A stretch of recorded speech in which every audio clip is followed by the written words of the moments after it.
आपका स्वागत है लाइव चैट शो सच है या धोखा में। आइए मिलते हैं इलेश जी से, जिसने जादूगर जोरावर का पर्दाफाश किया। देखिए, आज मैंने जादूगर जोरावर को पूरी दुनिया के सामने बेनकाब कर दिया है। फिर भी मुझे एक बात समझ में नहीं आ रही सोहन जी, कि आज आप ये डिबेट कर ही क्यों रहे? वो तो ठीक है, मगर आज सारा देश ये जानना चाहता है कि आज आपने जादूगर जोरावर के शो में जो किया, क्या वो मल्लिका जी के कहने पे किया? क्या बिन फालतू की बात कर रहे हैं आप?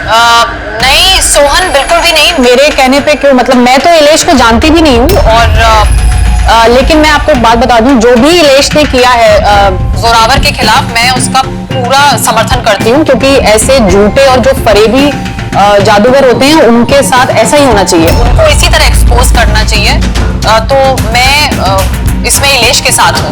बिल्कुल सही कहा मैंने। एक मिनट, मैं भी एक अनुभवी जादूगर हूँ और मैं दावे के साथ कह सकता हूँ कि जोरावर ढोंगी नहीं है, क्योंकि जादूगर के लिए जादू एक तपस्या है, फिर वो चाहे आत्माओं की हो या आंतरिक मन की। तो आप ये कहना चाहते हैं कि हर जादूगर का कनेक्शन होता है आत्माओं से? तो मल्लिका जी, आपका भी कनेक्शन होगा आत्माओं से? नहीं सोहन, ये मेरा ऐसा कोई आत्माओं के साथ कोई कनेक्शन नहीं है। ऐसा जो कनेक्शन होता है वो सिर्फ ये जो झूठे और जो फरेबी जादूगर होते हैं ना, सिर्फ इन्हीं का हो सकता है। आप क्या कहना चाहते हैं? मैं भी फरेबी हूं? अरे फरेबी तो ये मल्लिका है, जोरावर जिसने जोरावर के खिलाफ जलन के मारे षड्यंत्र रचा। कुछ भी मतलब। अरे आप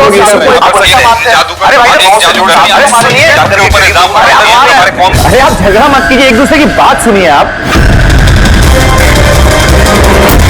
इलेश, ये क्या हो रहा है? ये हवा में कैसे उड़ रहा है? ये कुछ कैसे जा रही? इलेश जी, आप ठीक है? कौन है? कौन है? ये चाकू हवा में कैसे उड़ रहे हैं? ये मार देगा इसको। कौन है? इलेश जी! इस समय हम इलेश के घर के बाहर खड़े हैं। सबकी जुबान पर एक ही सवाल है कि इलेश की हत्या में जादूगर जोरावर का हाथ है। ऐसा क्या हुआ था मैजिक शो में जिसकी वजह से जादूगर जोरावर को इलेश का खून करना पड़ा? Good evening ladies and gentleman, आप सबका तहे दिल से शुक्रिया अदा करना चाहता हूं। The greatest magician Zorawar.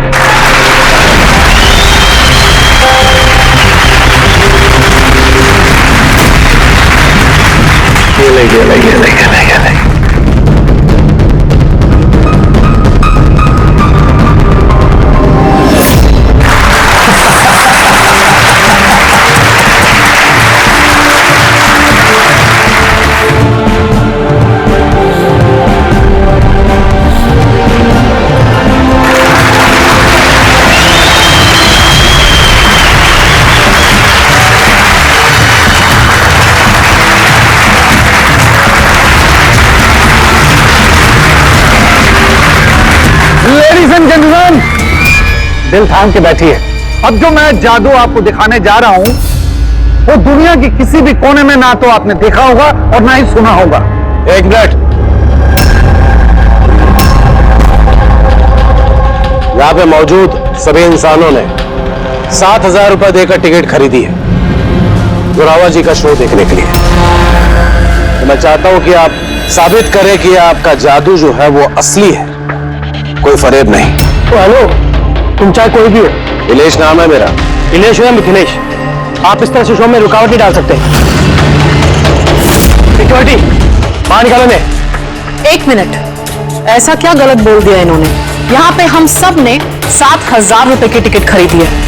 हक तो हमारा बनता है जानने का कि आपका जादू असली है या नकली।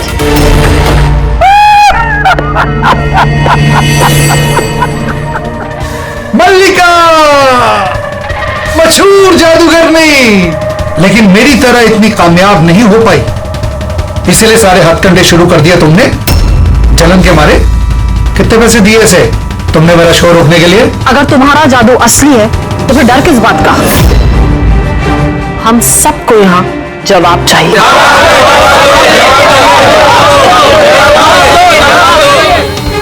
एक्सक्यूज मी बॉस, ये सब लोग हमें देख रहे हैं, आप प्लीज कुछ कीजिए।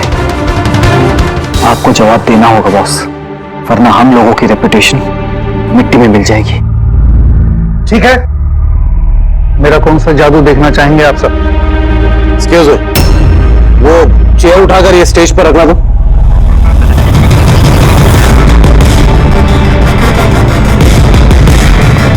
हाँ तो जोरावर जी, अभी 5 मिनट पहले आप एक कुर्सी हवा में उड़ा रहे थे। मैं चाहता हूं कि आप ये कुर्सी, वैसे मैं मानता हूं कि ये कुर्सी आपकी नहीं है, फिर भी मुझे यकीन है कि आप ये कर लेंगे। इस कुर्सी को भी आप उसी तरह हवा में उड़ा के दिखाइए।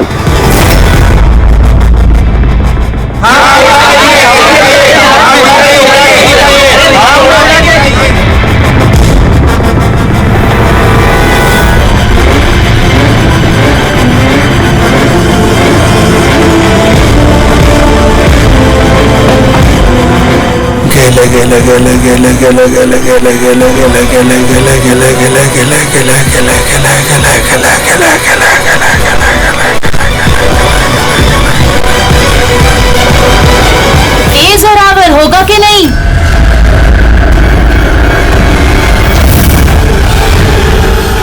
क्या हुआ सर, कुर्सी में पंख नहीं लग रहा है क्या? मैं बताऊं क्यों नहीं लग रहा है? क्योंकि ये कोई जादूगर नहीं है, रुपया है। एक शब्द भी अपने मुंह से निकाला ना, यही जिंदा कर दूंगा मैं। जादू करता हूं मैं, जादू, और मेरा जादू वहां से जुड़ा हुआ है, ऊपर से, आसमां से। इस आदमी की नेगेटिव एनर्जी से मेरे आत्माओं की तपस्या बंद हो गई है। अब मैं आप सबको और कोई जादू दिखा नहीं पाऊंगा। The show is dismissed. The show is dismissed!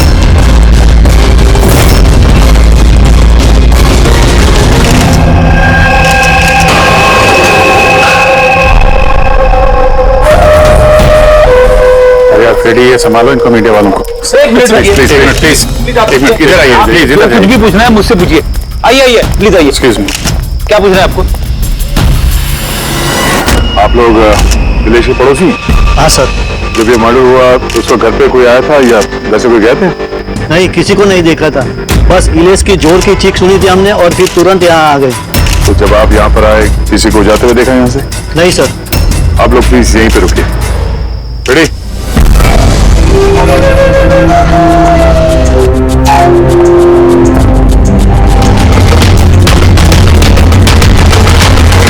Sir, घर की हालत देखकर तो लगता है जैसे भूकंप आया यहाँ पे।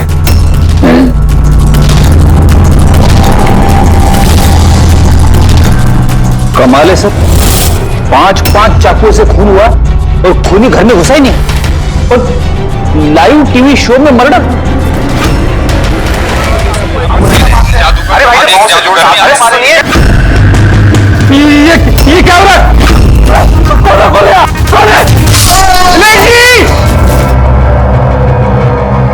खूनी घर में तो घुसा है, ये देखो अपने जूते के निशान छोड़ गए। सर, कहीं ये निशान ना इलेश की चप्पलों का तो नहीं है?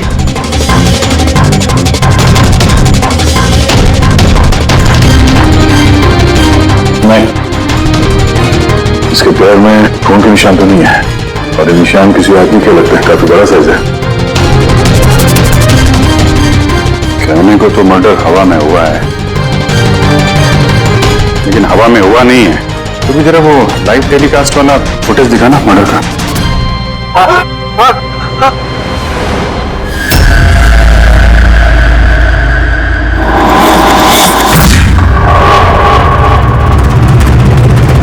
कुर्सी हवा में, चक्कू छुरिया भी हवा में। सर, कहीं ये जोरावर की आत्मा वाली कहानी सच तो नहीं है? अरे यार फ्रेडी, थोड़ी देर के लिए अपनी कहानी बंद करो यार।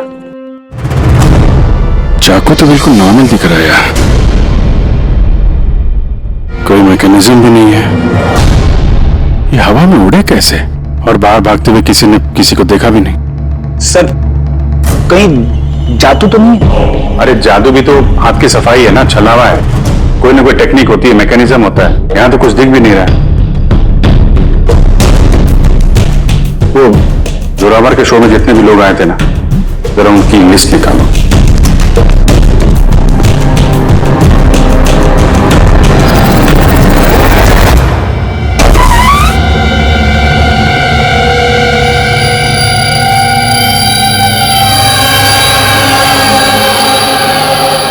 ये हाँ? ये देखो, घर के अंदर बाहर आने जाने का एक और रास्ता भी है। सर किचन में ये 2 ग्लासेस मिले और इस वाले पे लिपस्टिक का निशान। सर ये देखिए। तो कोई लड़की भी थी यहाँ पे? अगर कोई लड़की थी यहाँ पे तो वीडियो में दिखी कैसे नहीं? तो कुर्सी उड़ी तो उड़ी कैसे? और इलेश ने कुर्सी से नीचे उतरने की कोशिश क्यों नहीं की? वो सारे चाकू जो टेबल पे पड़े हुए थे हवा में उड़ के सीधे इलेश को जाके लग गए कैसे? अब इसका जवाब तो ये लिपस्टिक वाली लड़की दे सकती है, फिर या वो आदमी जिसके जूतों का निशान मिला था। उर्वी, ये बात कंफर्म है ना कि ये जोरावर और मल्लिका अगले कुछ घंटों तक घर पे नहीं होंगे? हाँ, कहीं ऐसा ना हो कि फ्रेडी और पंकज को टाइम ही ना मिले सर्च करने के लिए। सर 100% कंफर्म है, इंतजाम ही ऐसा किया मैंने। सर इस मल्लिका को चीफ गेस्ट के तौर पे कॉलेज फंक्शन में बुला लिया, वो वहाँ से शाम 5 बजे से पहले फ्री नहीं होगी। चलो अच्छा, और ये जोरावर? सर हमारे डिपार्टमेंट के कुछ खास ऑफिसर्स के साथ इस जोरावर की मीटिंग फिक्स करा दी 5 स्टार होटल में, जहाँ जोरावर इस वक्त बैठ कर नकली पेपर साइन कर रहा होगा दुनिया के 15 देशों में मैजिक शोज दिखाने का। चलो बढ़िया है, उन्हें अंदाजा भी नहीं होगा कि हुआ क्या, और तब तक हम अपना काम करके निकल जाएंगे। पर सर एक बात समझ में नहीं आई, हम इनके घर की तलाशी इनके घर में रहते रहते भी तो ले सकते थे, इन्हें घर से बाहर भेजने का प्लान क्यों? अरे दोनों जादूगर हैं, जादूगर। हाथ की सफाई इनके बाएं हाथ का खेल है। हाँ, नाक के नीचे से कब वो लोग वो सबूत इधर उधर कर जाएं, कुछ पता भी नहीं चलेगा।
वो पापी।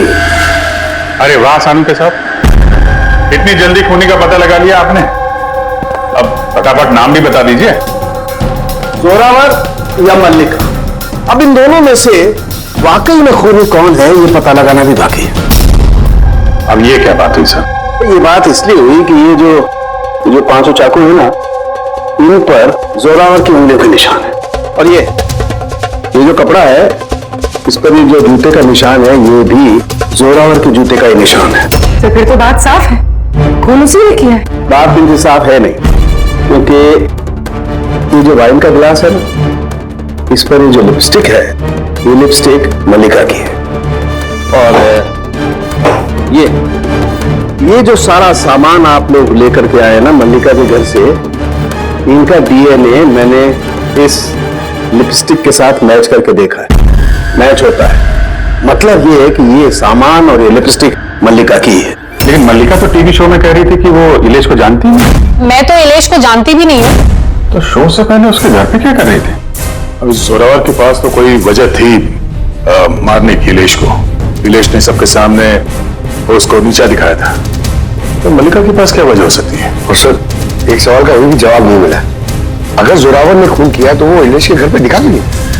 तो ये जोरावर और मल्लिका, इन दोनों को बुला जरा ब्यूरो में। आप लोगों की हिम्मत कैसे हुई हमारे घर में घुसने की, वो भी हमारी गैर मौजूदगी में, और हमारे सामान के साथ आपने छेड़खानी करी। अब मैं आप लोगों पे केस करूंगा, समझ गए?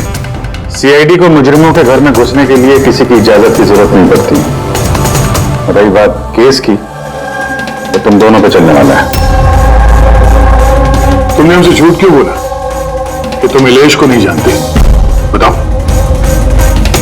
सर आप मुझे इसके साथ 2 मिनट दे दीजिए, फिर देखिए ये सब कुछ कैसे बताती है। अब अब आप लोग मुझ पे हाथ उठाएंगे? नहीं, हम ऐसा चाहते तो नहीं थे, लेकिन अब ये आप दोनों के बीच की बात है तो फिर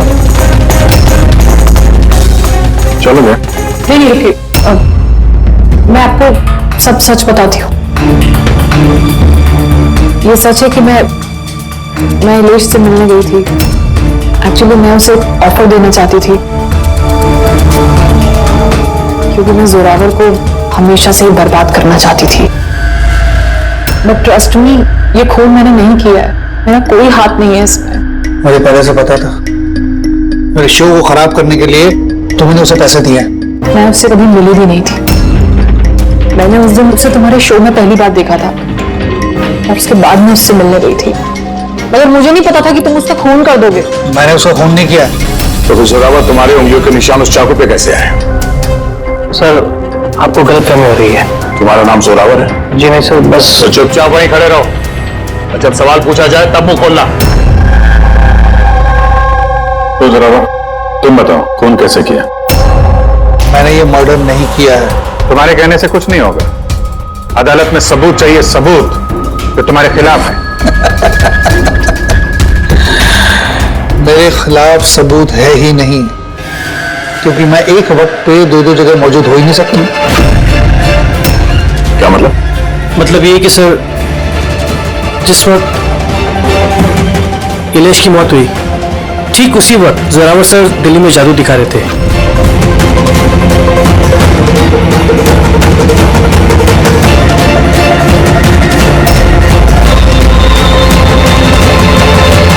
माना कि मैं बहुत बड़ा जादूगर हूं, लेकिन इतना बड़ा जादूगर नहीं हूं कि एक वक्त पे दो जगह मौजूद रह सकूं। अगर आपको इस वीडियो पर विश्वास ना हो तो दिल्ली के उस ऑर्गेनाइजर को फोन कर सकते हैं। दक्ष, नंबर देना इनको। Yes sir. मैं जा सकता हूं? जा सकते हो। और आप भी। Thank you sir.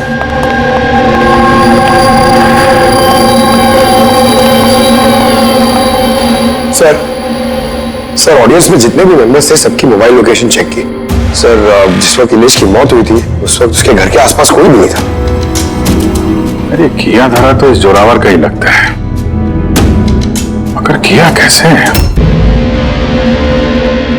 अब एक ही सवाल 1000 बारी पूछेंगे और एक ही जवाब दूंगा मैं। मुझे समझ में नहीं आ रहा है, सीआईडी इलेश के खूनी को ढूंढने में इतना वक्त क्यों बर्बाद कर रही है। मुझे पता है ना, मुझे पता है उन आत्माओं ने इलेश का खून किया है। मेरे शो में अपमान किया था इलेश ने। तो जैसा कि आप सभी लोग देख रहे हैं, जादूगर जोरावर को लगता है कि इलेश का खून आत्माओं ने किया है। तो देखने वाली बात यह है कि आपको क्या लगता है कि इलेश का खून आत्माओं ने किया है या फिर किसी इंसान ने? क्या बकवास कर रहा है? सर, इस इलेश की मौत के बाद तो जोरावर और भी मशहूर हो गए। इसे देश विदेश से काफी सारे शोज के लिए फोन आने लगे, और तो और इसने अपनी फीस भी दुगनी कर दी है। अच्छा, जोरावर को अच्छा खासा फायदा हो रहा है इस इलेश की मौत का। इस जोरावर तक पहुंचने के लिए इलेश की पूरी कुंडली निकालनी पड़ेगी। अचानक कहां से पड़ गया जोरावर के पीछे? और सर, इलेश एक छोटा पत्रकार था, किसी छोटे अखबार के लिए लिखता था। तो सर, उसकी हालत भी खराब है। छोटा पत्रकार और हालत भी खराब। और अगर मल्लिका ने इस इलेश को नहीं कहा था जोरावर के शो में रुकावट बनने के लिए, तो फिर ये सब पचड़े में पड़ा कैसे वो? खुद को समझ में आ रहा है यार, इस इलेश के ऑफिस को छान मारते हैं।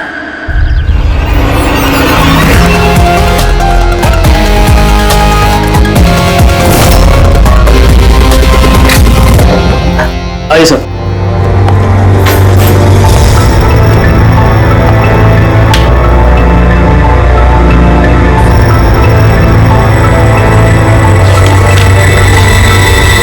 साहब, आप लोगों ने आने में काफी देर कर दी। पिछले कुछ महीनों से अखबार घाटे में चल रहा था, इसलिए पिछले महीने से बंद पड़ा हुआ है।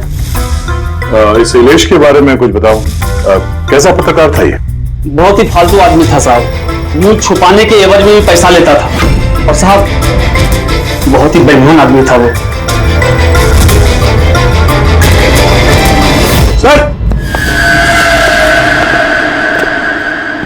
पंकज? ये देखिए सर, इलेश जादूगर के गेटअप में, और यहाँ साउथ इंडियन में कुछ लिखा हुआ है। मलयालम, कमाल है। तो मैजिक शो की इंफॉर्मेशन मलयालम में लिखी हुई। ये पत्रकार से मलयाली जादूगर का खबर कैसे बन गया इलेश? अरे इधर आओ। Yes sir. क्या ये क्या है? सब कुछ समझ में नहीं आ रहा है। अरे तुम्हारा बॉस जो है जादूगर बन के घूम रहा है, तुम कह रहे हो तुम्हें कुछ समझ में नहीं आ रहा है। ये जादूगर कब बन गया? बॉस और जादूगर साहब कुछ समझ में नहीं आ रहा है। अरे आप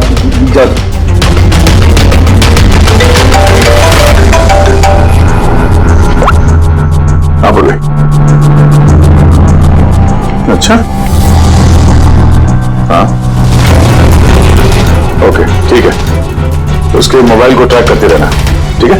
या जोरावर का असिस्टेंट रोशन पिछले हफ्ते 3 बार गया था इलेश से मिलने के लिए, और मैजिक शो से एक रात पहले भी बात हुई थी उससे। रोशन?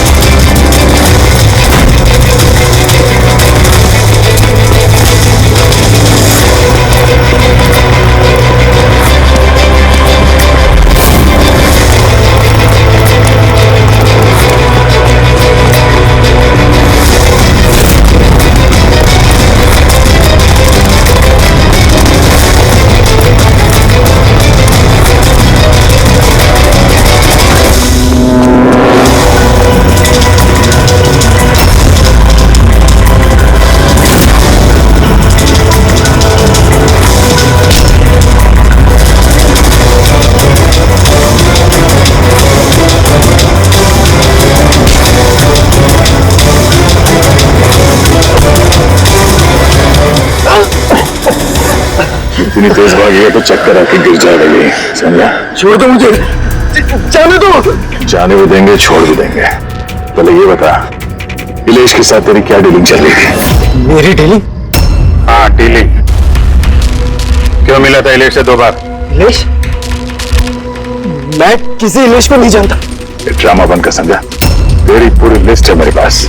तो कब और कहां मिला था उससे, तेरे मोबाइल फोन के रिकॉर्ड सब। तो ये बता, ये इलेश नकली मलयाली जादूगर बन के क्या करने वाला था? नकली मलयाली जादू? लेकिन उसने तो मुझसे कहा था कि वो केरला का बहुत बड़ा और मशहूर जादूगर है। उसने मुझसे झूठ कहा था क्या? वो हम डिसाइड कर लेंगे। तो कल ये बता, तू इलेश से कब, कहां और क्यों मिला था? उसने मुझसे एक ऑफर दिया था।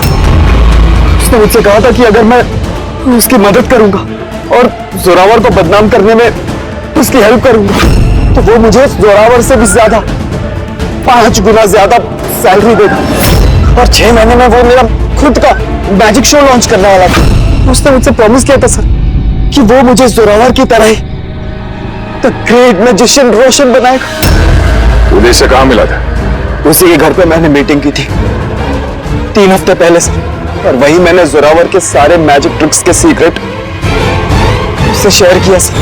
भाई जरा एक बात बताओ, ये जो जोरावर है वो चम्मच को बैंड कैसे कर देता है? वैसे भी आत्माएं जो है उसकी मदद करती है।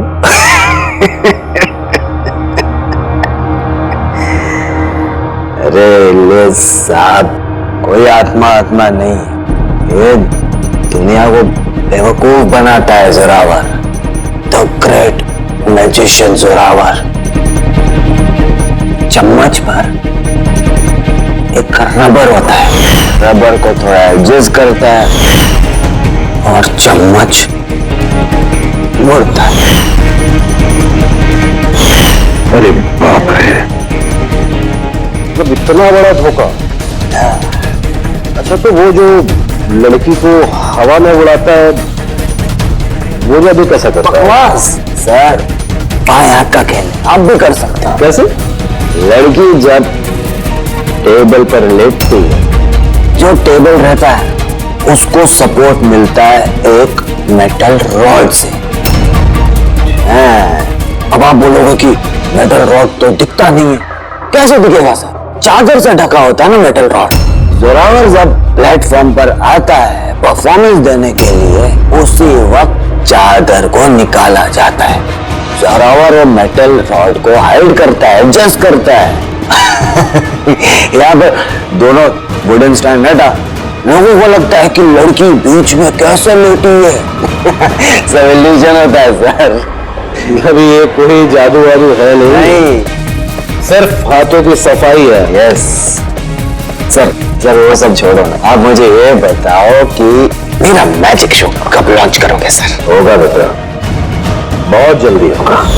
कि इलेश पहले नकली जादूगर बना, फिर इस रोशन से झूठ बोल के इसका विश्वास जीता, फिर जोरावर की सारी मैजिक ट्रिक दिखाने को बोला। हाँ? क्या वजह हो सकती है? कोई जादूगर तो था नहीं, वो एक मामूली सा पत्रकार था। हाँ, पत्रकार था जो नकली जादूगर बना और जोरावर की मैजिक ट्रिक देखी। कहीं ये जोरावर का पर्दाफाश तो नहीं करना चाहता था? इस चक्कर में कुछ स्टिंग ऑपरेशन वगैरह कर रहा था। Sting operation? अगर ऐसा है तो उसके घर पे स्पाई कैम लगा होगा।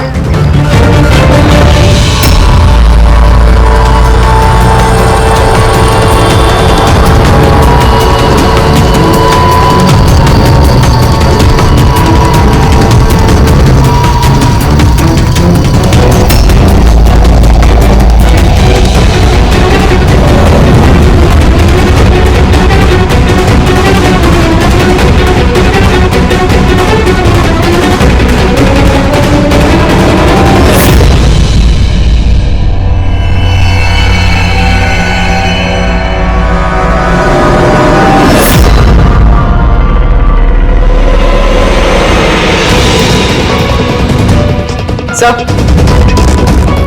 एक यहाँ भी है।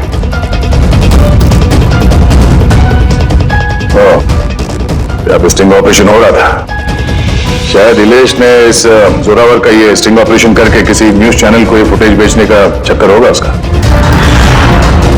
उसने सोचा होगा कि शायद उसके करियर की गाड़ी फिर से पटरी पे आ जाए।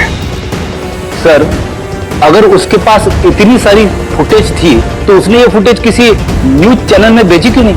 शायद ब्लैकमेल कर रहा होगा इस फुटेज के जरिए जोरावर को, इसलिए जोरावर ने अपने रास्ते का कांटा हटा दिया। लेकिन सर, हम घूम फिर के उसी बात पे आ गए। जब जोरावर दिल्ली में था तो उसकी उंगली का निशान चाकू पे कैसे? अब ये तो डॉक्टर सालू के ही बता पाएंगे। आप लोगों ने फिर से मुझे बुला लिया। टाइम बर्बाद कर रहे हैं आप लोग मेरा। वैसे कोई ठोस सबूत है भी या नहीं मेरे खिलाफ आप लोगों के पास? शराब पीते हो?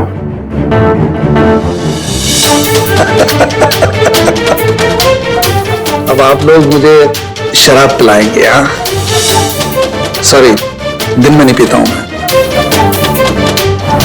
तो रात को पीते हो?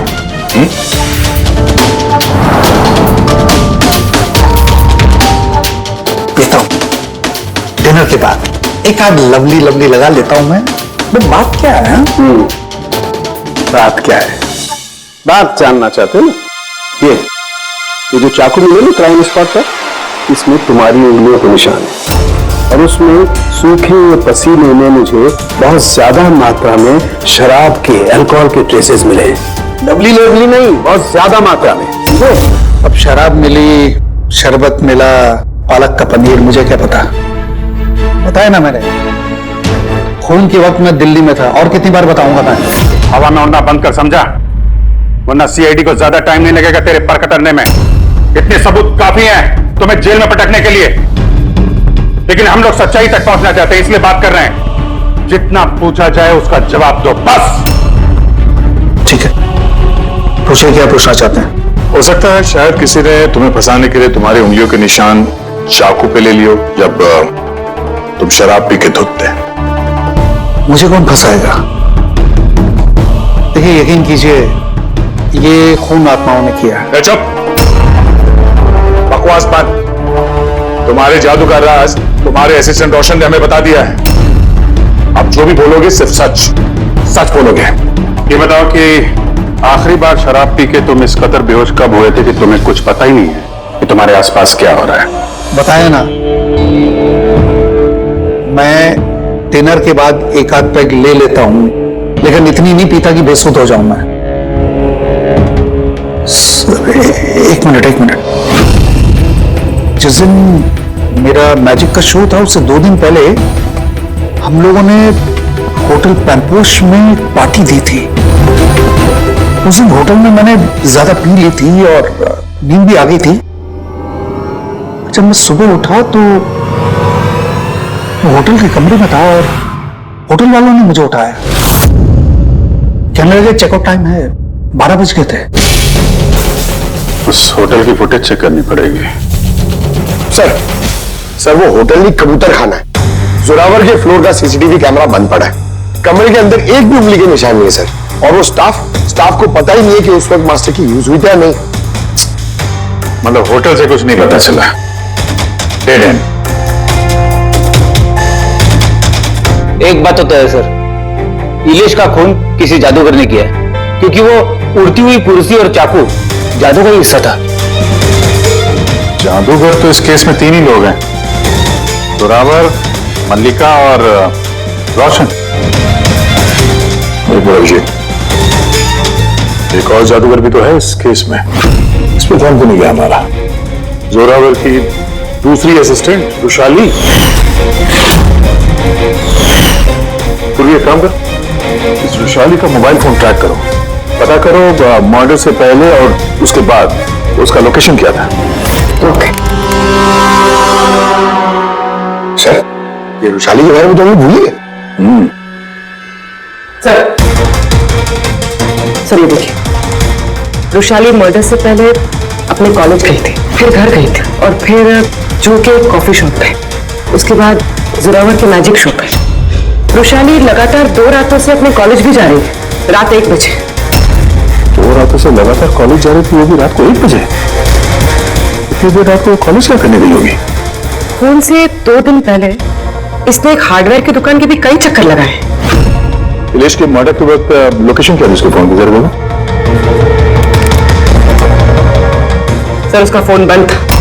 फोन बंद था? गड़बड़ है विशाली, कॉलेज चल के देखते हैं। इतनी रात गए वो कॉलेज क्या करने गई थी? साहब हमसे गलती हो गई, माफ कर दीजिए। गलती? इसे गलती कहते हो? हाँ? इतनी रात गए विशाली को कॉलेज के अंदर आने दिया है क्यों? साहब विशाली मैडम खर्चे पानी के लिए कुछ पैसे दे दिया करती थी, लैब के अंदर जाकर काम करने के लिए। रिश्वत ले रहे थे? कभी सोचा नहीं कि वो एक्स्ट्रा पैसा क्यों दे रही है? पढ़ाई दिन में होती है ना, रात में क्या कर रही थी लैब में? हमने भी उनसे यही पूछा था सर, तो उन्होंने कहा एक खास एक्सपेरिमेंट कर रही है वो, एक एक्स्ट्रा प्रोजेक्ट है जो उन्हें कॉलेज से मिला है। सर आइए, ये मनोज है, उस लैब के असिस्टेंट जहाँ पे रुशाली एक्सपेरिमेंट कर रही थी। मनोज, ये रुशाली क्या एक्सपेरिमेंट कर रही थी यहाँ पे? सर वो एक काफी बड़े इलेक्ट्रोमैग्नेट का आविष्कार की कोशिश कर रही थी।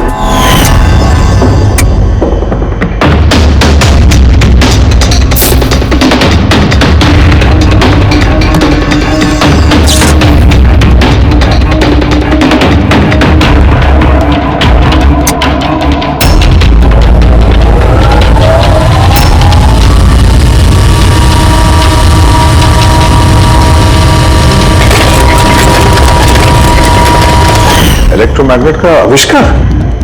तो तुमने उसे रोका नहीं ये सब करने से? नहीं सर, अगर कोई स्टूडेंट पढ़ाई के अलावा कुछ करना चाहे, वो भी कॉलेज की टाइमिंग्स के बाहर, तो हम उसे बढ़ावा ही देते हैं। हाँ, मगर मुझे ये नहीं पता था कि वो यूं रात को चोरी छिपे भी ये सब कर रही है। यार इसका मतलब ये रुशाली का इलेक्ट्रोमैग्नेट वाला प्रोजेक्ट कामयाब हो गया था, तभी तो वो इलेश की कुर्सी और वो चाकू हवा में उड़ा पाई। सर, मिस्टर प्रभाकर, जादू के एक्सपर्ट। Hello sir.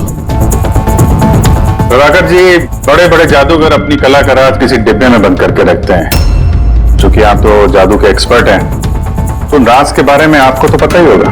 तो सर, इलेश की मौत का नजारा देख के किस नतीजे पे पहुंचे आप? कैसे हुआ होगा उसका खून? मैंने इलेश की मौत का सीन बार बार रीप्ले करके देखा है। मुझे लगता है उसकी मौत में मैग्नेट, इलेक्ट्रिक करंट या वायर्स के कॉम्प्लेक्स ताना बाना से हुआ है। आपने तो जोरावर के जादू के कई शोज देखे होंगे, आपको लगता है कि ये मैग्नेट और करंट, तारों का ताना बाना, इस तरीके का काम जोरावर अपने जादू में करता है? नहीं सर, ये सब जोरावर की स्पेशलिटी नहीं है। आप सर ठीक से जरा एक्सप्लेन कर सकते हैं कि ये चुंबक वगैरह कैसे इस्तेमाल हुआ होगा इलेश की मौत में? सॉरी सर, वो सब बता पाना मेरे लिए मुमकिन नहीं हो पाएगा। तो आप ये यकीन से कह सकते हैं कि ये सब किया तरह जोरावर का नहीं है, क्योंकि उसे मैग्नेट और ये करंट, तारों का इस्तेमाल करना ठीक से नहीं आता। चुंबक का इस्तेमाल भले ही नहीं आता हो, पर फिजिक्स में वो अच्छा है, इसीलिए खूनी वो भी हो सकता है। शायद चुंबक वाले पार्ट के लिए उसने किसी की मदद ली हो। ऐसे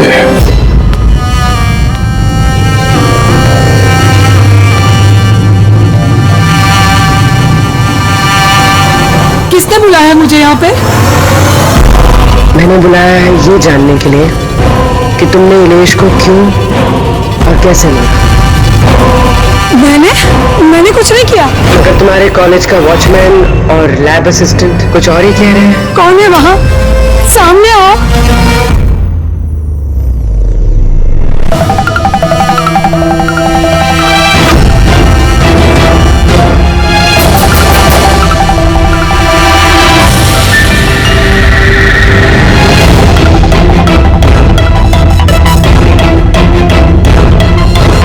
मेरे पास आओ। आओ। कौन हो तुम? अपना हाथ दो।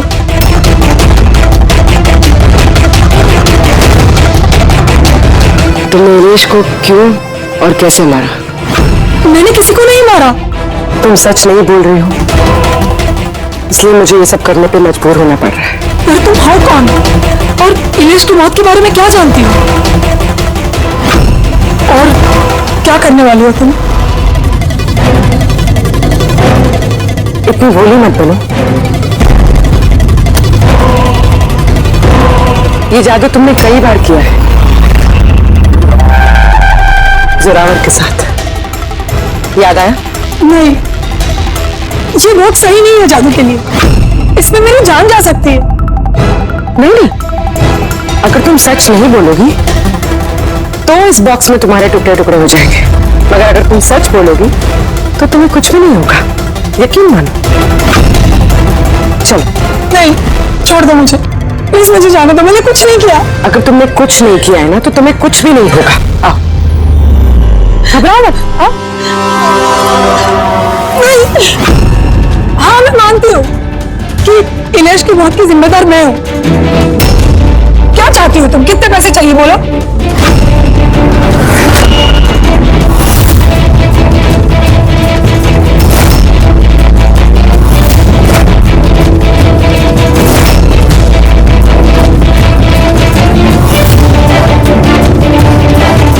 सीआईडी। थैंक यू मल्लिका जी, तो ये बॉक्स बनाकर आपने इस केस को सुलझाने में हमारी मदद की। अब आप हमें बताएंगे कि आपने इलेश का खून क्यों किया? वो उसके कहने पे। तो उसके किसके?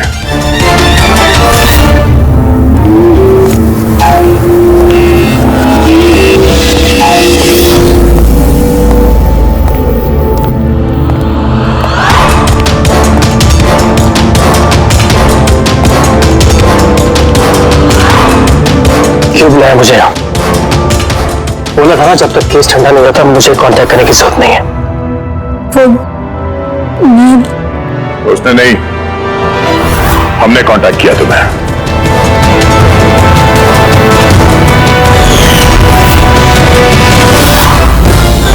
तो मिस्टर दक्ष, क्यों मारा तुमने इलेश को?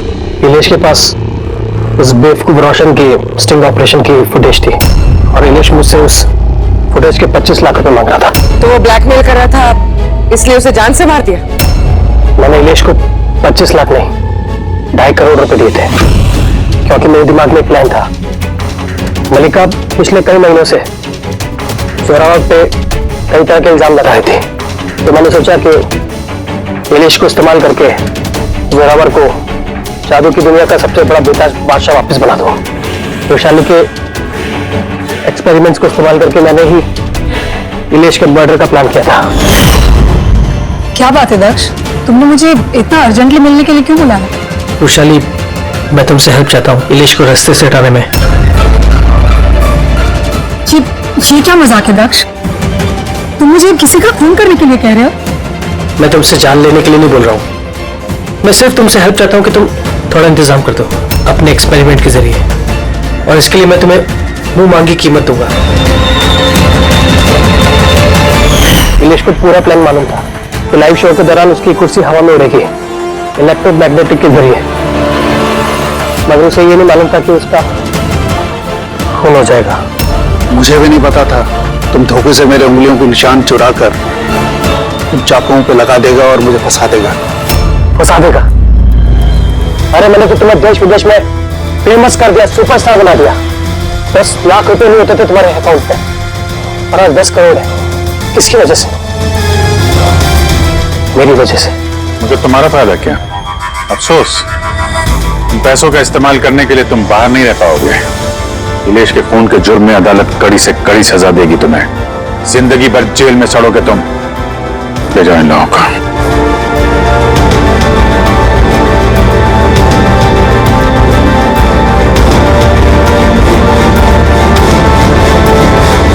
Thank you so much sir. अगर आप लोग नहीं होते तो दुनिया यही समझती कि इलेश का खून मैंने किया। कोई बात नहीं, लेकिन आप ये आत्माओं जैसी बेबुनियाद बातें करके प्लीज लोगों को गुमराह न करें। सॉरी सर, गलती हो गई और इस गलती का एहसास भी कर चुका हूं मैं। अपने चाहने वालों से भी मैं माफी मांग लूंगा। Good.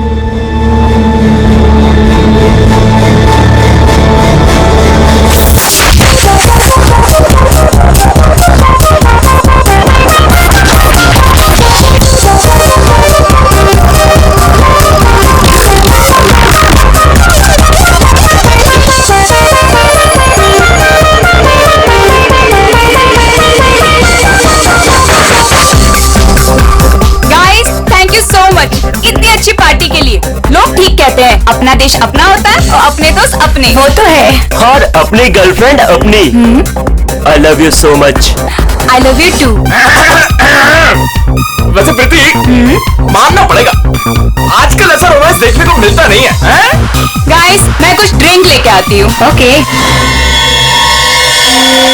Hey, can I get you a drink? I mean, क्या पियेंगे आप? क्यों? तुम वेटर हो? By the way, I'm Saurabh. और आप? देखो, अगर तुम इस दुनिया के अकेले लड़के होते तब भी मैं तुम पे कोई इंटरेस्ट नहीं दिखाती। तो ये नाम वाम पूछ के टाइम वेस्ट करना बंद करो। Hello? Hello?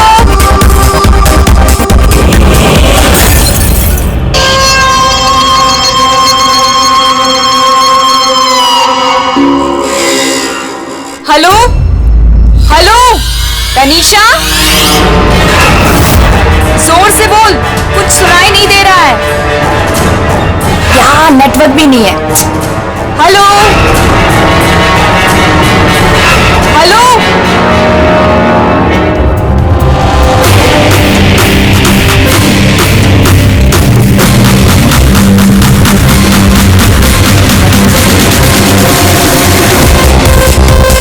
Can you hear me? Tanisha?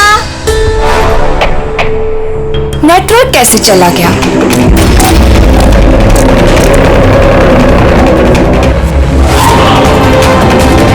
Phone क्यों नहीं लग रहा है?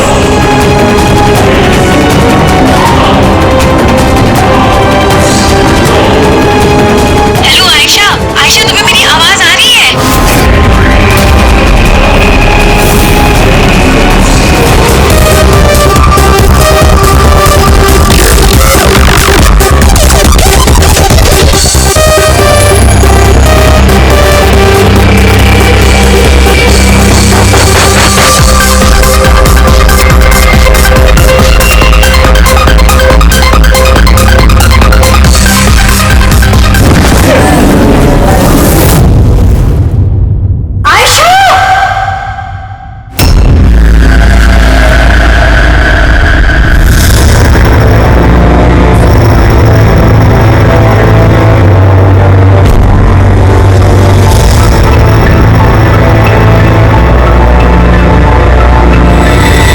कैसे हुआ ये सब? हाँ? पता नहीं सर ये सब कैसे हुआ। एक कॉल अटेंड करने के लिए बाहर गई और जब वापस आई तो ये सब। तुम्हारे अलावा और कौन कौन दोस्त है आयशा के यहाँ पे? सर ये प्रीति और ये विशाल है सर, आयशा का बॉयफ्रेंड। देख के लगता है कि आयशा का किसी के साथ हाथापाई तो नहीं हुई है। ये फोन रिसीव करने के लिए बाहर गई और वहां पहले से खूनी इसका इंतजार कर रहा होगा। मतलब सर ये खूनी ने सब प्लानिंग करके किया? नहीं पंकज, ये प्लान मर्डर तो नहीं लगता, क्योंकि अगर प्लान किया होता तो उसने किसी और हथियार का इस्तेमाल किया होता, ना कि कांच का। मतलब अचानक यहाँ पे कोई गुस्सा हो गया होगा आयशा पे और मार दिया होगा। लगता तो कुछ ऐसे ही है फ्रेडी। आयशा का यहाँ पे किसी के साथ कोई झगड़ा वगैरह हुआ था? कोई कहा सुनी? हाँ? ऐसे चुप रहने से काम नहीं चलेगा। ये सीसीटीवी कैमरा है, फुटेज देखेंगे तो पता चल ही जाएगा। सॉरी सर, सीसीटीवी कैमरे काम नहीं कर रहे। What? सीसीटीवी काम नहीं कर रहा? इतनी लापरवाही? सर वो कल आखिरी गाने के दौरान धुएं की वजह से शायद टेक्निकल एरर आ गया है। मैं जल्दी ठीक करवा लूंगा। ठीक कराओगे जब तुम्हारा ये क्लब वापस खुलेगा। जब तक ये केस सॉल्व नहीं होता तुम्हारा क्लब बंद। सर मुझे लगता है ये खून सौरभ ने किया है। आमिर बाप की बिगड़ी औलाद है। Hey, can I get you a drink? I mean, क्या पियेंगे आप? क्यों? तुम वेटर हो? By the way, I'm Saurabh. और आप? देखो, अगर तुम इस दुनिया के अकेले लड़के होते तब भी मैं तुम पे कोई इंटरेस्ट नहीं दिखाती। तो ये नाम वाम पूछ के टाइम वेस्ट करना बंद करो।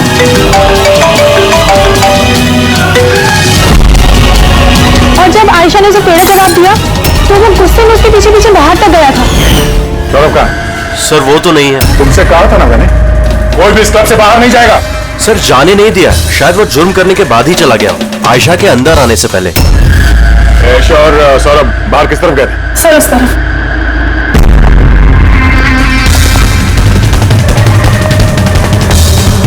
सर खून का निशान। तो यहां से आयशा अंदर गई थी। आगे देखते हैं। सर ये यहां भी खून के धब्बे हैं सर। पंकज, ओह नो, इतना सारा खून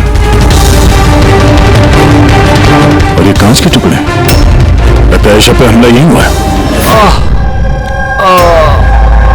सर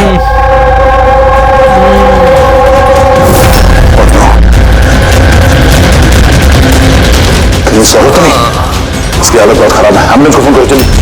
जब इतने सारे लोगों के बीच एक लड़की का खून हो जाता है, बाउंसर्स का अता पता नहीं, सीसीटीवी कैमरा है पर काम नहीं कर रहा, और तो और यहाँ पे किसी ने कुछ होते हुए देखा नहीं है ना। कमाल की बात। आयशा मुझे छोड़कर नहीं जा सकती, हमें आना ही नहीं चाहिए था। विशाल प्लीज अपने आप को दोष मत दो, प्लीज संभालो अपने आप को। आपकी सहेली का यहाँ खून हुआ है और आपका ये रवैया है? अब तक यहाँ जो कुछ भी हुआ है उससे ये लगता है कि खूनी यहाँ पर आयशा को मारने के इरादे से तो नहीं आया था, तैयारी के साथ नहीं आया था। यहाँ इस क्लब में कुछ ऐसा हुआ जिसकी वजह से वो गुस्सा हो गया और उसने आयशा का खून कर दिया और साथ में सौरभ पे भी हमला किया। मुझे लगता है कि वो खूनी आप सब में से कोई एक है। बड़ी पंकज, यहाँ जितने हैं सबके डिटेल्स ले लो। माफ कीजिएगा रहमा जी, मैंने अपनी तरफ से बहुत कोशिश की, लेकिन मैं आपकी और ज्यादा मदद नहीं कर पाऊंगा। इट्स ओके डॉक्टर, आपसे जो कुछ भी बन पड़ता था आपने सब कुछ किया। अब हम इससे ज्यादा और क्या कर सकते हैं?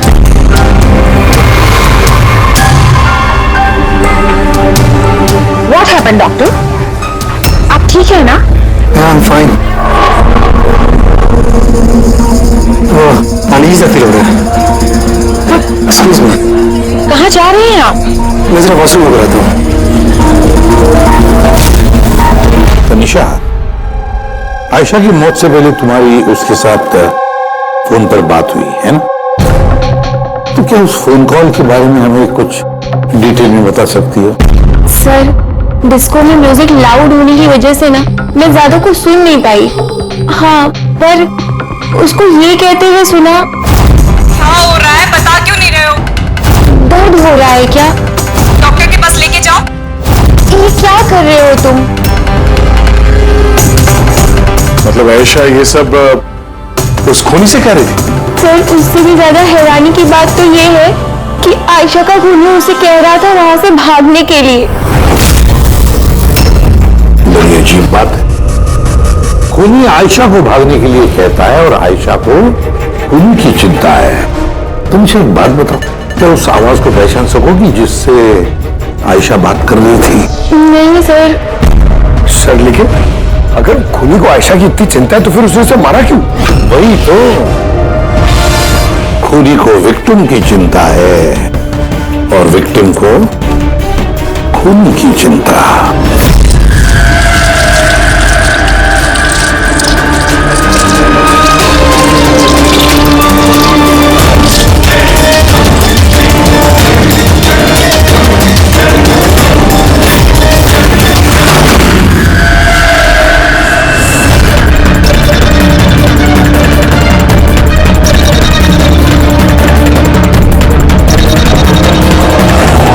गन?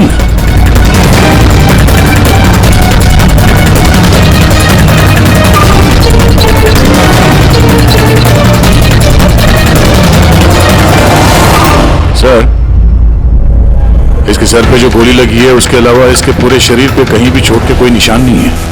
ऐसा लगता है कि खूनी अचानक यहाँ पे आके इन पे गोली चला दी। ऐसे हुआ होगा। ये देखो, यहाँ भी खून है। एक बात समझ में नहीं आ रही सर, खूनी गन यहाँ छोड़ के क्यों गया? वो तो अपने साथ लेके भी जा सकता था गन को। ये तो बड़ी अजीब बात है। ये खूनी ये गन यहाँ क्राइम सीन पर छोड़कर क्यों गया?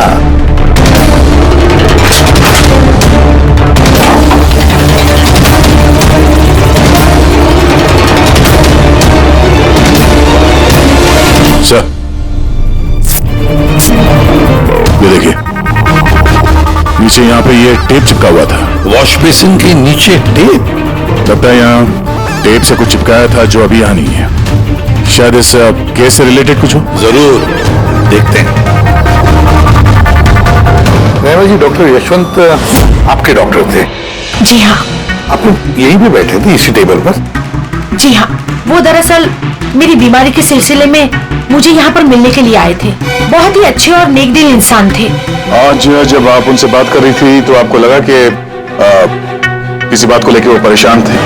परेशान तो नहीं, लेकिन हाँ, अचानक उनकी तबीयत खराब हो गई थी मेरे सामने और वो एक्सक्यूज मी बोल के वॉशरूम के लिए चले गए। मैं तो सोच भी नहीं सकती थी कि ऐसा कुछ हो जाएगा। सर, ये कॉफी शॉप के मैनेजर है। यहाँ के भी सीसीटीवी कैमरे काम नहीं कर रहे। सर, 2 घंटे पहले तक तो काम कर रहे थे, पर अचानक कोई टेक्निकल प्रॉब्लम हो गई, इसलिए इंजीनियर को बुलाया हमने।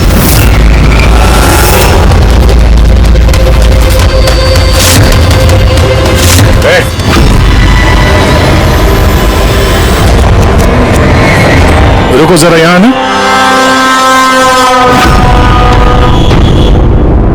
हेलो सर, कैसे हो आप? मेरा हालचाल छोड़ो, अपने सुनाओ। तुम दोनों यहाँ क्या कर रहे हो? वो ऐसे ही टहलने आए थे। कॉफी शॉप में टहलने आए थे? कल रात तुम्हारी सहेली का खून हो गया, तुम्हारा दूसरा दोस्त रो रो के उसका बुरा हाल है, और तुम दोनों यहाँ कॉफी शॉप में टहलने आए। तो यहाँ पर भी एक खून हो गया।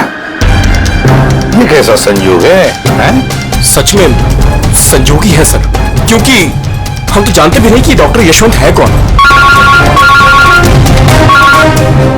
हेलो, ले आओ उसे ब्यूरो। ओके जी, okay, thank you very much. पता है पंकज, बहुत सारे लोग थे डिस्को में जब आयशा का खून हुआ, और एक एक का फोन ट्रैक करना कि मर्डर के वक्त आयशा और यशवंत के पास तो नहीं था कोई। ये मेरी तो आंखें दर्द करने लगी है।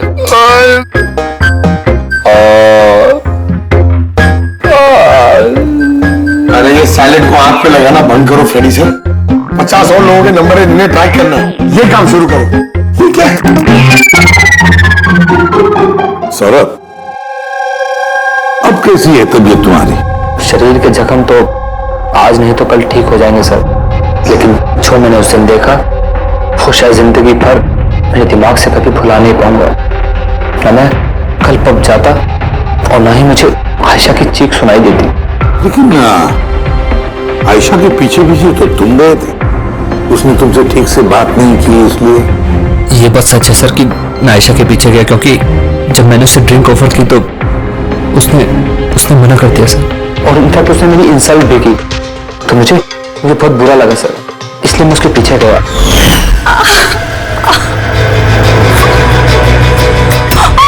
किसने किया ये सब? चलो तुम हॉस्पिटल लेके चलता हूँ। रुक।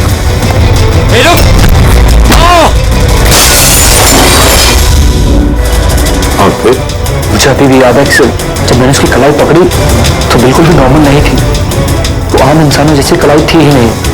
मुझे बिल्कुल अजीब सा एहसास हुआ सर।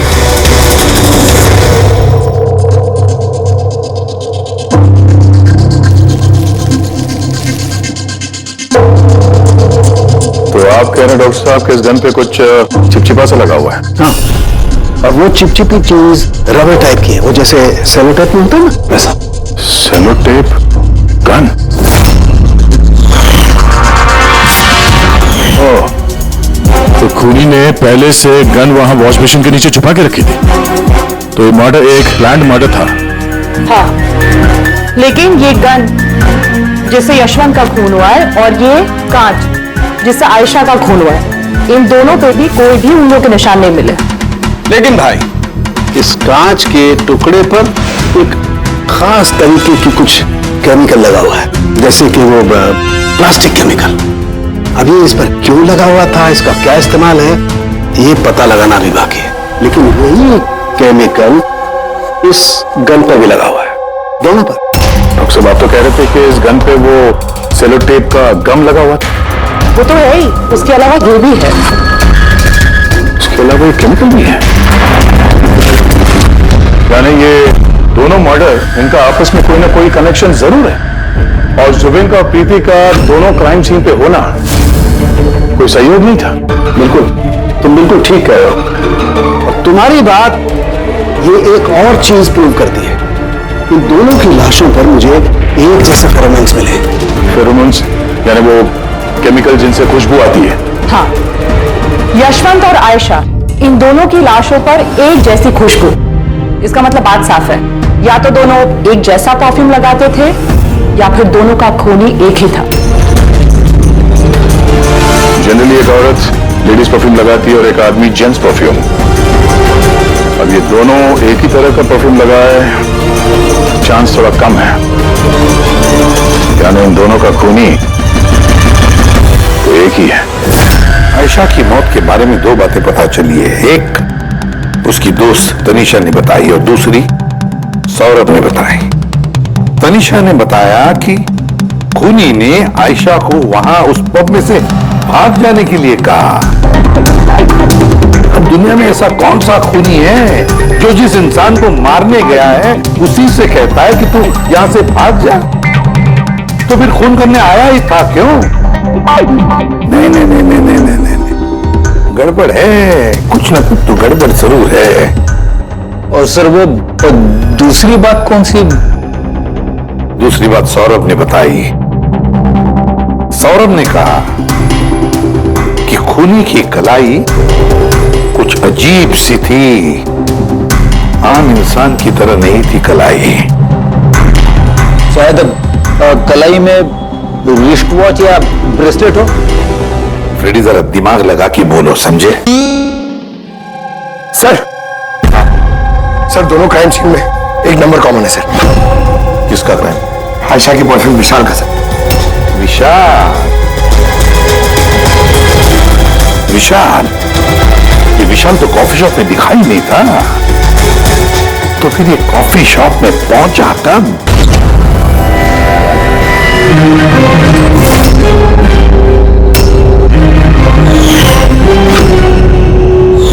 रहमा जी, आप और यहाँ? अब सर ये मेरा ही घर है, लेकिन आप लोग यहाँ पर कैसे? डॉक्टर यशवंत के खूनी के बारे में कुछ पता चला? रहमा, ये लोग कौन है? सीआईडी ऑफिसर्स हैं।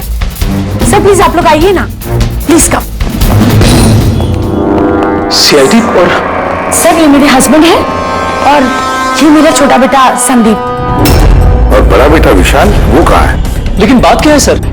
मनन जी, बात यह है कि हमें शक है कि डॉक्टर यशवंत और आयशा के खून में हमें लगता है शायद विशाल का कोई हाथ है। ये आप क्या कह रहे हैं? आरोप साबित नहीं हो पाया, किसी को पकड़ नहीं पाया, तो किसी को भी फंसा देंगे आप? देखिए, सीआईडी का काम है मुजरिम तक पहुंचना, ना कि किसी बेगुनाह को पकड़ के ये केस बंद कर देना। अब जरा प्लीज विशाल को बुलाइए। भैया खून नहीं कर सकते, अब प्लीज उन्हें पकड़ के लेके नहीं जाना। संदीप बेटा, हम तुम्हारे भैया को पकड़ने नहीं आए और ना हम ये कह रहे हैं कि तुम्हारे भैया ने कुछ किया है। हम तो तुम्हारे भैया से कुछ सवाल करने वाले हैं, और क्या। आप लोगों को मुझ पर शक है? एक मिनट विशाल, तुम अंदर जाओ, मैं सीआईडी वालों को तुम्हें परेशान नहीं करने दूंगा। देखिए, सीआईडी के काम में दखल देना भी एक जुर्म है, इसलिए प्लीज हमें अपना काम करने दीजिए। विशाल,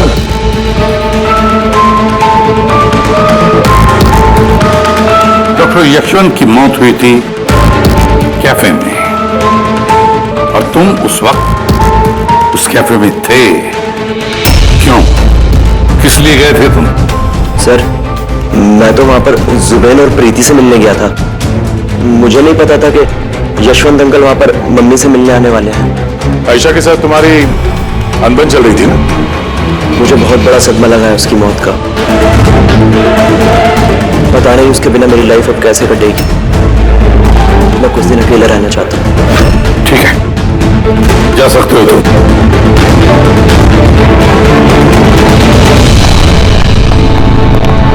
अरे, आप लोग फिर से यहाँ पे भी? कभी कभी अपने घर पे जाते हो कि नहीं? हमेशा विशाल के आसपास ही नजर आते हैं। नहीं सर, ऐसी कोई बात नहीं है। एक्चुअली बहुत उदास है ना आजकल, तो हमने सोचा कि उसके साथ ही रहें। और जिगरी दोस्ती है, हाँ? जुबीन, प्रीति, विशाल, बड़ी नजर रखनी पड़ेगी इन तीनों पर।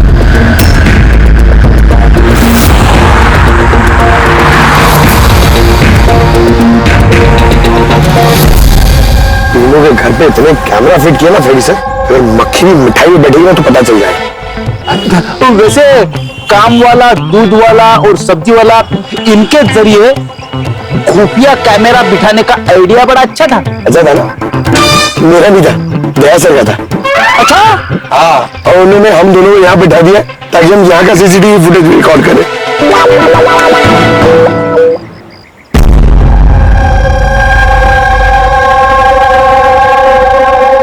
अरे बॉस, एक बहुत ही बड़ा सुराग हाथ लगा है जो इस केस की जड़ तक पहुंचा सकता है हमें। तू तो कब बताएगा?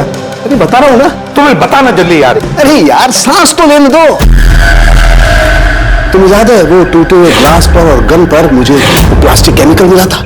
हाँ सर, क्या है वो केमिकल? वो है ग्राफीन, जो नकली चमड़ी, आर्टिफिशियल स्किन बनाने के काम में आता है। Artificial skin? हाँ, prosthetic skin. Prosthetic skin, prosthetic. Daya, याद है सौरभ ने क्या बताया था कि खूनी के हाथ में उसने कुछ अजीब सा देखा था। Prosthetic skin, prosthetic arm. तो ये खून किसी रोबोट के जरिए तो नहीं हो रहे?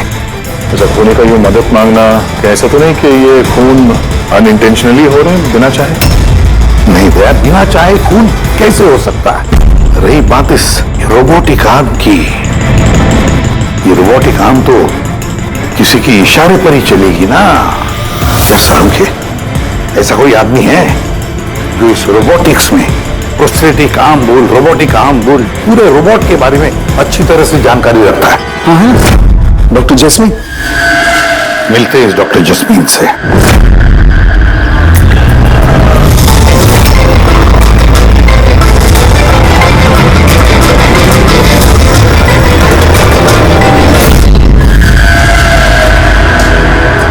डॉक्टर जैस्मीन, हम ये जानना चाहते हैं कि अगर ये ऐसा वाला प्रोस्थेटिक हाथ लगाया हो, रोबोटिक आर्म, तो क्या वो आर्म, वो हाथ किसी दूसरे के इशारे पर काम कर सकता है?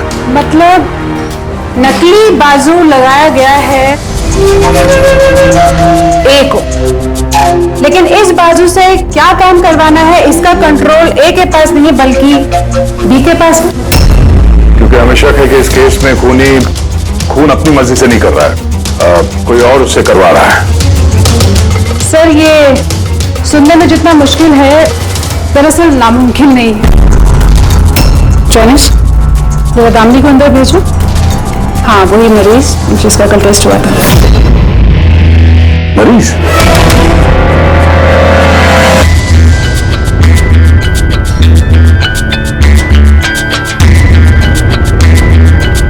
सर दामिनी ने अपना दाहिना हाथ फैक्ट्री में काम करते हुए गंवा दिया था। हाँ सर, मशीन में आ गया था मेरा हाथ, इसलिए हमने इसे ये लू काम लगाया है जिसका कंट्रोल इंसानी दिमाग के पास ही है। एक नकली बाजू इंसानी दिमाग के जरिए काम कर रहा है, मगर कैसे? सर साइंस ने बहुत तरक्की कर ली है। ये योला यानी लूक आर्म अपने आप में एक नया और पहला आविष्कार है। मान लीजिए इसमें एक चिप है, या यूं कहिए इसमें एक सॉफ्टवेयर है जो इंसान के दिमाग की फ्रीक्वेंसी को पकड़कर ठीक वैसे ही काम करता है जैसे एक नॉर्मल ह्यूमन बीइंग का हैंड उठना, बैठना, चलना, ये सभी कमांड्स को समझता है। वेट, साइंस ने वाकई बहुत तरक्की की है। वाकई रोबोटिक आर्म।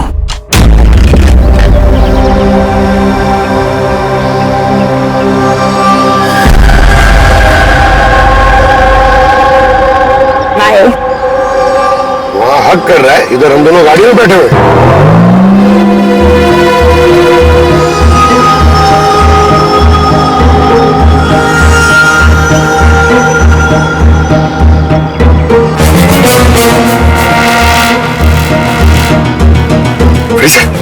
ये विशाल तो प्रीति के घर जा रहा है।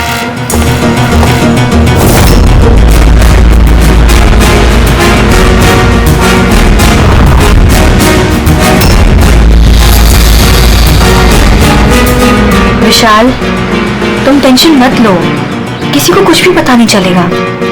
हम कोई ना कोई रास्ता निकाल लेंगे, ओके? ये लो, कॉफी पी लो।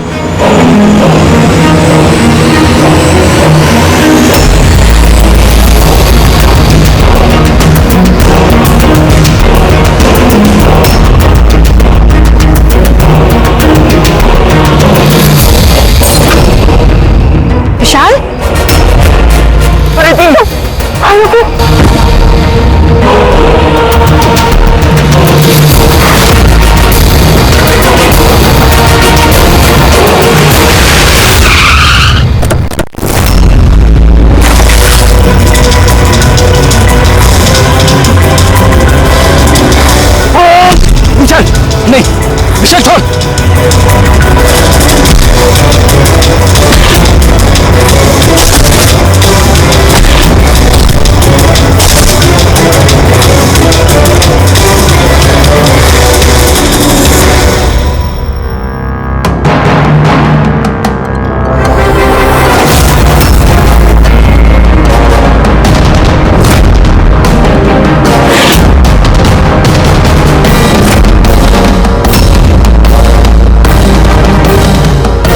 मैं मानता हूँ आयशा और डॉक्टर यशवंत का खून मेरे ही हाथ से हुआ था। तुम यहाँ क्या कर रहे हो? क्या हुआ? क्या हो रहा है ये? मुझे नहीं पता क्या हो रहा है मेरे हाथ को। कुछ प्रॉब्लम? क्या हो रहा है, बता क्यों नहीं रहे हो? डॉक्टर के पास लेके जाओ। ये क्या कर रहे हो? ये क्या कर रहे हो? आयशा भागो यहाँ से, भागो! मैं बोलता हूँ ना, भागो! आयशा!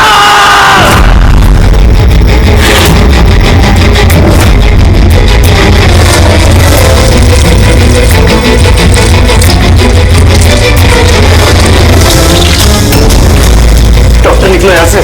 क्या कर रहे हो? मैं क्या करूं सर, मेरे हाथ पर कोई कंट्रोल नहीं। क्या?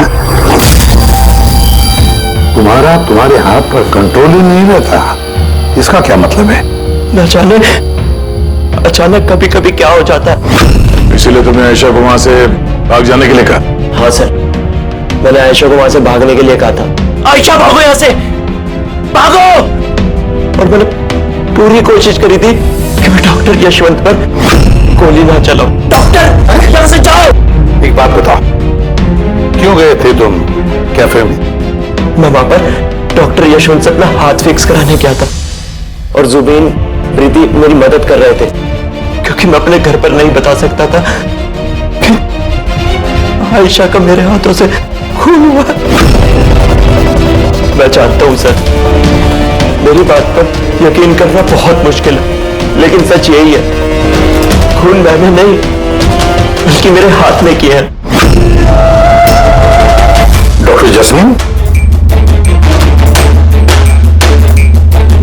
ये विशाल जो कह रहा है क्या ये सच है?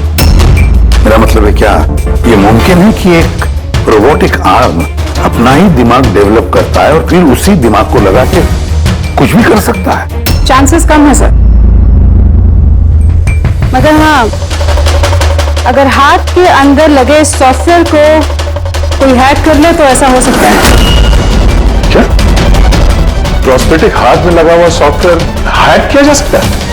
हाँ दे, हैक हो सकता है, पॉसिबल है। जब हैकर इस नकली हाथ की चिप हैक कर लेता है तो ये नकली हाथ उस आदमी के दिमाग से नहीं चलता जिसके शरीर में ये लगा है, बल्कि ये नकली हाथ चलता है हैकर के दिमाग से।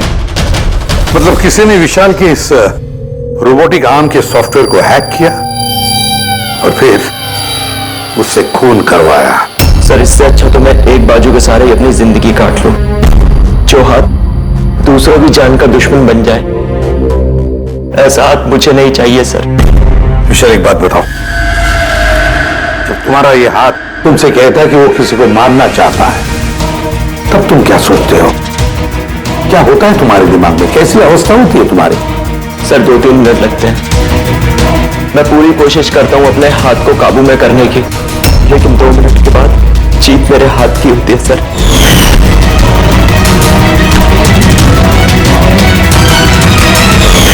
चिंता मत करो, अब हम तुम्हारे इस रोबोटिक आर्म के अंदर एक ट्रांसमीटर फिट करेंगे, जिससे हमें पता चलेगा कि वो किसी को मारना चाहता है या फिर किसी और से उसे इशारा मिल रहा है कि जाकर खून करो। ये भी हमें पता चल जाएगा।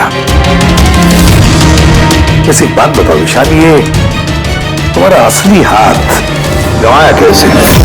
सर, मैं पिछले साल खंडाला जा रहा था और एक रोड एक्सीडेंट।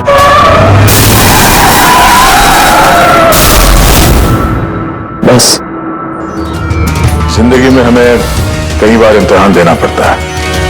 सर, मेरे इम्तिहान तो खत्म होने का नाम ही नहीं ले रहे हैं। जब नकली हाथ के साथ जिंदगी जीने की आदत डाली तो उसी नकली हाथ ने मेरी जिंदगी बर्बाद कर दी। विशाल, तुमसे वादा करता हूं कि ना तुम्हें एक हाथ के साथ जिंदगी गुजारनी पड़ेगी और ना ही वो असली मुजरिम आजाद घूम पाएगा।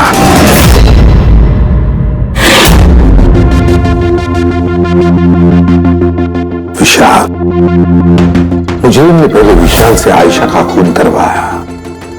आयशा, जिससे विशाल बेहद प्यार करता था। फिर खून करवाया डॉक्टर यशवंत का, जो विशाल की मदद करते थे। और फिर जान लेनी चाहिए प्रीति की, जो विशाल की दोस्त थी। सारे के सारे विशाल के शुभचिंतक, सारे के सारे विशाल के आसपास वाले, सब के सब विशाल के करीबी। तो फिर ये मुजरिम कौन हो सकता है? कौन हो सकता है ये मुजरिम? ये भी तो कोई करीबी हो सकता है, विशाल का करीबी। पंकज, विशाल के एक्सीडेंट के सारे डिटेल्स चाहिए मुझे, सारे के सारे। हेलो सर, मैं जसपाल, कंप्यूटर एक्सपर्ट। जी। कंप्यूटर हैकिंग जानते हो? बड़े से बड़ा कंप्यूटर हुआ कोई सर्वर, चुटकियों में हैक कर सकता हूँ। रोबोटिक आर्म का सिस्टम हैक करना है, कर सकोगे? जी सर, बिल्कुल। ये रहे सारी डिटेल्स। हो जाएगा सर, और इसके लिए मैं ट्रेस राउटिंग का यूज करता हूँ। Trace routing? जी हाँ सर, इस तकनीक के जरिए विशाल के आसपास के जो भी कंप्यूटर है उन्हें देख सकता हूँ। अक्सर मशीन के आखिरी में जो होस्ट नेम एड्रेस होता है वही हैकर का होता है।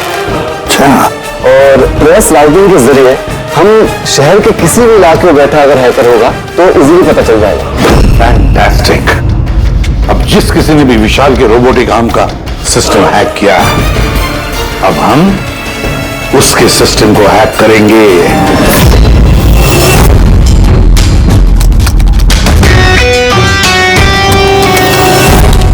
ये देखिए सर, इस वक्त विशाल के आसपास ये सारे कंप्यूटर चालू हैं और इन्हीं में से एक कंप्यूटर है उस हैकर का। बस एक बार पता चल जाए वो कंप्यूटर कौन सा है, फिर हमारा काम आसान हो जाएगा। इस बार जल्दी करो, हमारे पास वक्त बहुत कम है। विशाल ने आज मुझे घर पे क्यों बुलाया है? अंकल आंटी भी नहीं है और पता नहीं क्या बात है।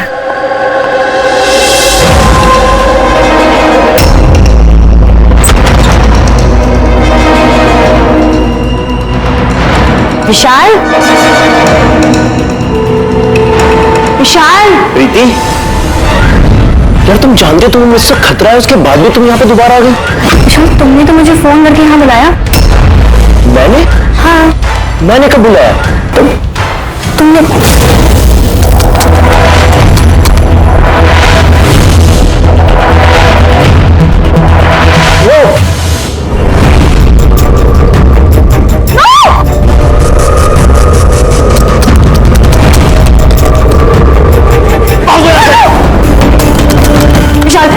भागो यहाँ से। Vishal please, Vishal, Vishal please.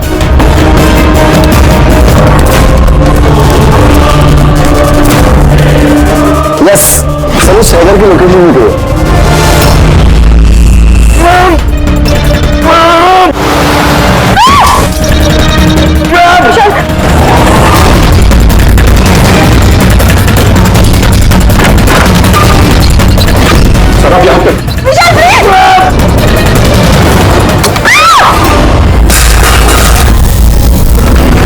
बहुत हो गया हैकिंग।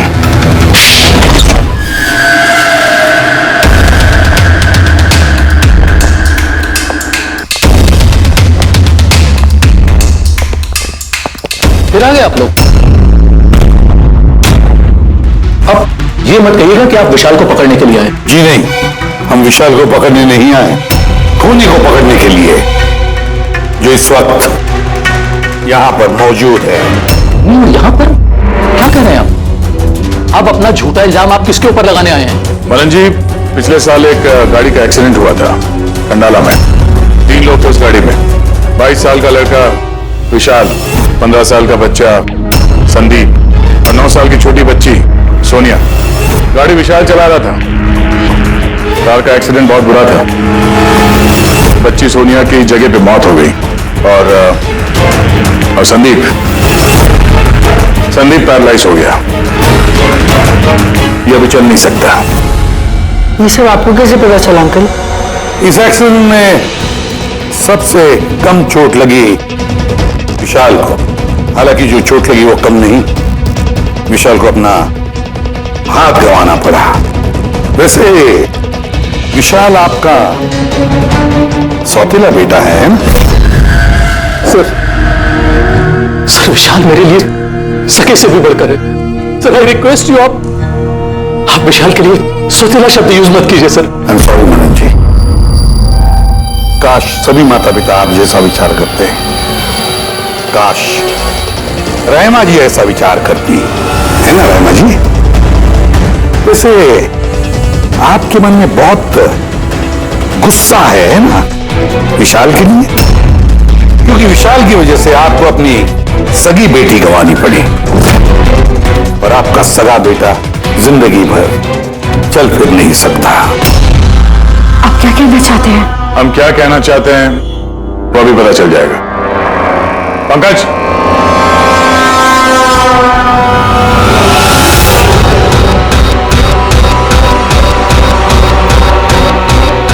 सॉरी आंटी, लेकिन मैंने इन्हें सब कुछ बता दिया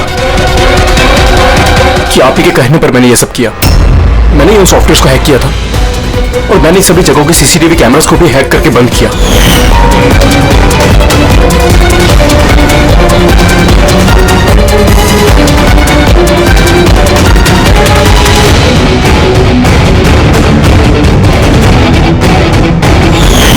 विशाल से बदला लेने के लिए पहले उसकी गर्लफ्रेंड को मारा, उसके बाद उस डॉक्टर को जो विशाल की मदद कर सकता था, उसके बाद प्रीति पर हमला। ये सब करने के लिए मुझे आंटी ने ढेर सारे पैसे दिए थे। सुबीन, तुम इतना गिर जाओगे मैंने कभी नहीं सोचा था।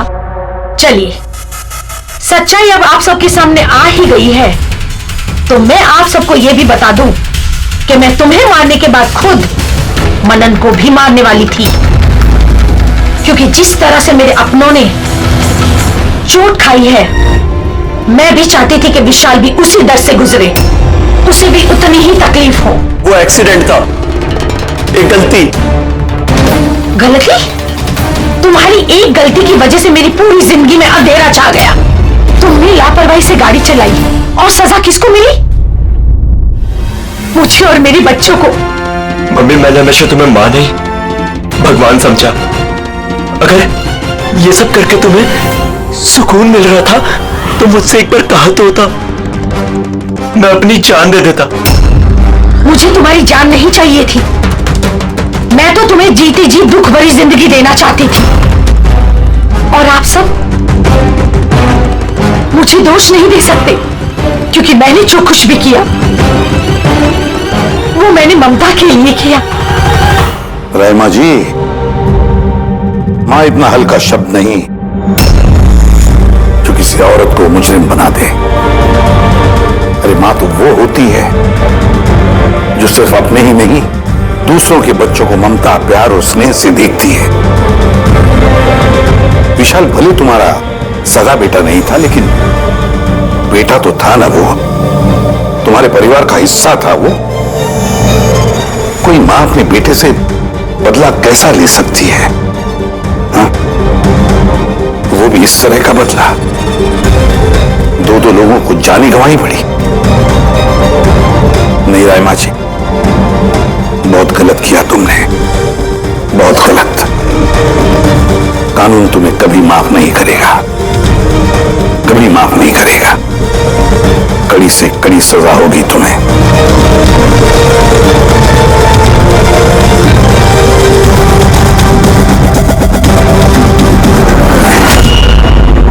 इस तरह के और भी एपिसोड देखने के लिए हमारे चैनल को सब्सक्राइब करें और बेल आइकन दबाना ना भूलें।